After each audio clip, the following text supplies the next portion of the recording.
Simpai udah oke Bu ya, sudah oke. Ya, assalamualaikum warahmatullahi wabarakatuh.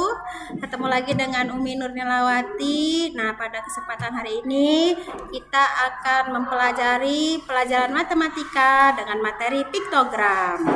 Ya. Nah, sebelum kita memulai pelajaran, alangkah baiknya kita membaca doa terlebih dahulu. Nah, akan timbul pertanyaan. Ini pertanyaan diskusi kita ya. Pertanyaan pertama, apakah yang dimaksud dengan piktogram dalam matematika? Pertanyaan kedua, mengapa kita perlu belajar piktogram? Baik, ini akan Umi jelaskan nanti ya. Nah, apa tujuan pembelajaran kita hari ini? Yaitu pertama, memahami konsep piktogram. Yang kedua, mengidentifikasi bentuk umum dari piktogram. Yang ketiga, mengaplikasikan piktogram dalam kehidupan sehari-hari. Nah, ini ya, yang pertama masuk ke definisi piktogram. Piktogram adalah grafik yang menggunakan gambar atau simbol untuk mewakili data. Di setiap gambar atau simbol biasanya mewakili jumlah atau kategori tertentu. Nah, yang dikatakan piktogram itu adalah diagram yang ditampilkan dengan bentuk tabel ya anak Umi. Kita lihat seperti contoh ya. Nah, angka 5 itu nilai dan gambar itu adalah banyaknya siswa. Jadi yang mendapat nilai 5 ada 2 siswa. Yang mendapat nilai 6 ada 1 siswa. Yang mendapat nilai 7 ada 7 siswa. Yang mendapat nilai 8 ada 4 siswa. Dan yang mendapat nilai 9 ada 2 siswa. Nah, berikutnya piktogram ini dibagi menjadi 2 ya. Yang pertama piktogram tanpa skala dan yang kedua piktogram dengan skala.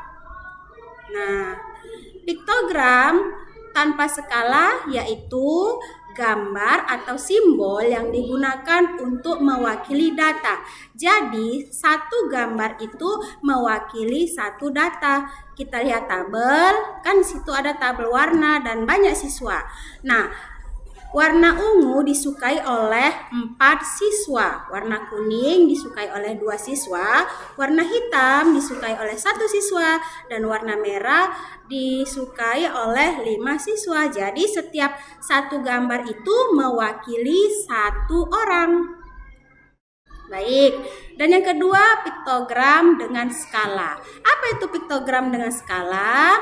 Nah, piktogram dengan skala adalah representasi visual yang menggunakan gambar atau simbol untuk menggambarkan data di mana setiap simbol atau gambar mewakili jumlah yang spesifik sesuai dengan skala yang ditetapkan.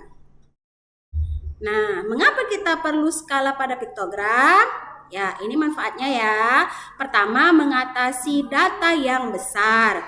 Nah, jika ada data yang ingin kita tampilkan jumlahnya sangat besar, menggunakan skala akan membuat piktogram kita tidak terlalu penuh dengan gambar. Kedua, memudahkan perbandingan.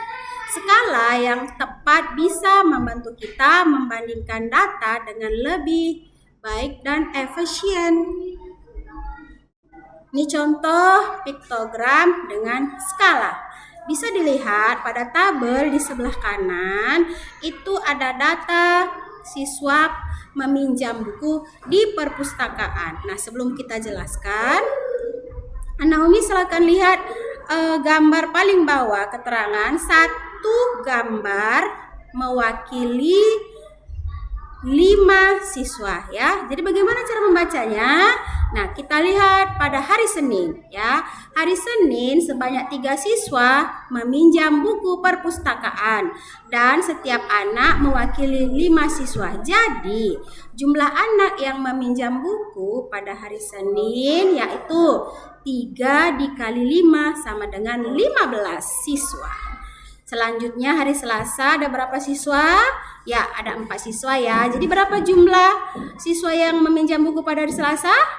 4 kali 20. 4 kali 5 sama dengan 20 ya. Di hari Rabu sebanyak 2 siswa meminjam buku di perpustakaan. Jadi jumlah siswa yang meminjam buku 2 kali 5 sama dengan 10 siswa. Di hari Kamis ada 3 siswa, sehingga jumlah yang meminjam buku pada hari Kamis 3 dikali 5 sama dengan 15 siswa. Begitu juga di hari Jumat ada 5 siswa meminjam buku perpustakaan, sehingga jumlahnya menjadi 5 dikali 5 sama dengan 25 siswa.